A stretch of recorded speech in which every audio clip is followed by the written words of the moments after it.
Okay, once again, good morning. Good morning and welcome to our daily postil. So, program that is conceived in order to praise God, to glorify God, to meditate on the words of God, to study the word of God, and to give hope, to give hope and assurance to believers. So, my sharing for today is about the present word and the kingdom of heaven. We have to remember the kingdom of heaven is not to happen outside in the celestial to another space out. No? So the kingdom of heaven will be realized here, literally on earth. And because that is the prayer of our Lord Jesus Christ, that is also the preaching of our Lord Jesus Christ in Matthew 4:7. He says, repent, for the kingdom of heaven is at hand. And then he says, if you pray like this, thy kingdom come, thy will be done on earth as it is in heaven. So what is the will of God? The will of God is to establish the kingdom of heaven on earth. And precisely that is the purpose of God, to make a kingdom where He can reign, He can dominate mankind with love, with compassion, with mercy. Unlike other leaders or other dominators, God will dominate us by His true love. God will dominate us by His unconditional love. God will dominate us with His parental love. Because, as we all know, God is our Heavenly Father. So precisely, if God is our Heavenly Father, the love that He will give to us is parental love. So before I'm going to continue, please let us pray. Our most Heavenly Father, in today's, we're going to meditate on your words and to the idea and to the purpose that the present word is inclined to be the place for the kingdom of heaven. Thank you for your guidance and thank you for your protection. Please allow us to really benefit on your words, to inscribe your word in our heart. And thank you for everything. This I ask and pray in the beloved name of our Lord Jesus. Amen. Okay, once again, good morning. And let us talk about the present word and the last days. So, beforehand, as we say, this is definitely and absolutely the will of God is to establish the kingdom of heaven. God did not create for nothing and nothing less, nothing more than to build the kingdom of heaven. And that is also described in Revelation. No? When the Lord will come, He will destroy evil, and then in 100 years, He will establish His kingdom. And then look at how people will live, if we really live. So imagine that kind of love that our Lord Jesus, our Heavenly Father, will give us 1,000 years in order to really see whether we can be a citizen of the kingdom of heaven. Then the allowance that God gave during the time of Noah is only 120 years. And in Nineveh, that is only 40 years. But for us, that is the great love of our Heavenly Father, that thousands of years, God is waiting. God is waiting for us to respond. God is waiting for us to do our portion of responsibility.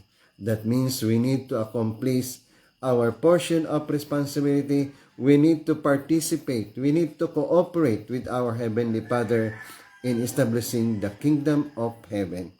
And that is the best preparation that we could ever have as we are waiting for the second coming of our Lord and Savior Jesus Christ. So let's go back. So what is the present word? So accordingly, in my research, in my research that there are countries that have a high standard of living. That is Germany, Sweden, Norway, Netherlands, Switzerland, Singapore, and other places that they have a higher standard of living. So imagine, imagine that we could have that kind of living, externally. Externally, we could have that kind of living, high standard of living where everything is free. Social benefits, transparency, no corruption, no? So that means whether in that country, for example, in that country, in the Europe, mention Norway, Sweden, we could see that perhaps there might be a corruption, but that is very minimal. No, you cannot determine whether there is, because the human standard there, the social benefits, everything, the hospitalization, everything is there. So that means precisely that is the concept of the kingdom of heaven, where all people living in the highest standard of living. So that means even without the arrival of our Lord Jesus Christ, if we could have that kind of countries, if we could have that kind of countries that is highest standard of living, like Sweden, that as if there is already a kingdom of heaven, where people could live, where people enjoy life with no crimes, with no corruption. So how much more if we were able to build the kingdom of heaven? So that means what we are going to infuse in these countries that have high standard living is the godly system, the system of God, the godliness. That means once this country live, once this country live with the injection, of the heavenly system, then we could say this is already the kingdom of heaven. And that is the replica, that is a tantamount that we could have. Of course, we are not saying that there will be drinking, spree, corrupt, immorality. No.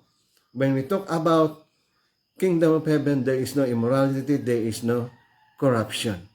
So that means if we could have built a country, a country that is have a highest standard of living, then a high human development index, then precisely we could say that we are in the glimpse of building the kingdom of heaven. What we are going only to bring is to bring our Lord Jesus Christ in our system, to bring our Heavenly Father in our system, to bring God in our system. Thus we could say we are establishing the kingdom of heaven. So the kingdom of heaven is the reign and dominated by God Himself. That means the human system, the political system, the economic system, the human standard system is in accordance with the will of God. That means that the kingdom of heaven is free of crime, free of immorality, free of corruption, free of selfishness, free of violence, free of hazard and risk. That means what is only there is the assurance that we enjoy the love of God. The kingdom of heaven is a place we enjoy our physical life and our spiritual life. We enjoy the love of God. We enjoy the blessing of God. We enjoy the grace of God, the mercy of God. And precisely, that is the will of God. That is the desire of God for humanity. That humanity could enjoy His blessing. And to be able to do that, we need to invite God in our life. We need to invite God in our system, in human affair, in our affair. God must be in us. God must be with us. God must be present in every sector, in every aspect of our human society. So that means the kind of system that we are running, processing, that is a godly system, a heavenly system. And then we need to obey the words of God. First and foremost, in order to prepare ourselves for the kingdom of heaven, in order to participate for the kingdom of heaven, in order to collaborate in the kingdom of heaven, in order to build the kingdom of heaven with our Lord Jesus Christ, one thing is we need to repent. We need to surrender ourselves with the Heavenly Father and then accept our Lord and Savior Jesus Christ. Apply the words of our Lord Jesus Christ. Apply the words of Heavenly Father in our human society. And then participate in building the kingdom of heaven. And precisely within 40 years, we could see the kingdom of heaven. Why 40 years? Imagine there was a bridge that is built. How many years? 10 years. There are building that is built 15 years, 20 years. So how much more? No? Because we are undergoing the process of cleansing process. That's why we need to cleanse our culture. We need to cleanse our belief, our tradition. We need to cleanse our practices in life. And that would take for 40 years. So that means within 40 years, we must prepare the world as kingdom of heaven for the second coming of our Lord and Savior, Jesus Christ. Take note, it is our Lord and Savior, Jesus Christ, that we are preparing. We are celebrating, we are preparing.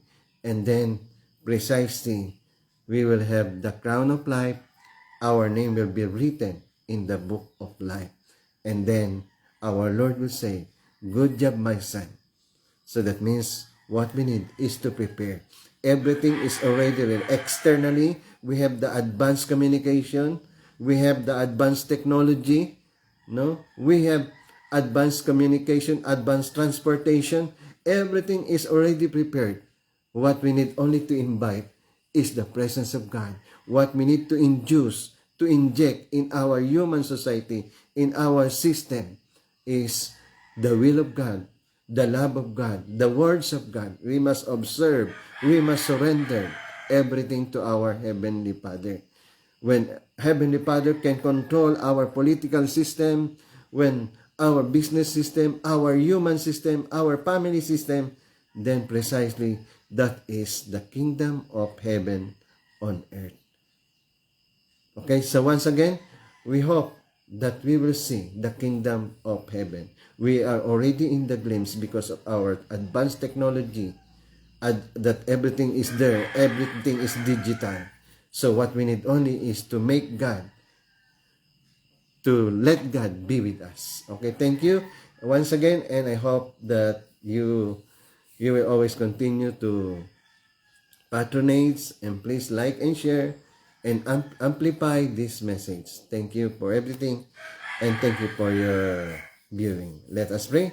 Our most Heavenly Father, we pray for the coming of your kingdom of heaven. And the world is already prepared for that purpose. We have the advanced technology and everything. We have the digitalization. What we need only is your presence in our human affair, in our human society.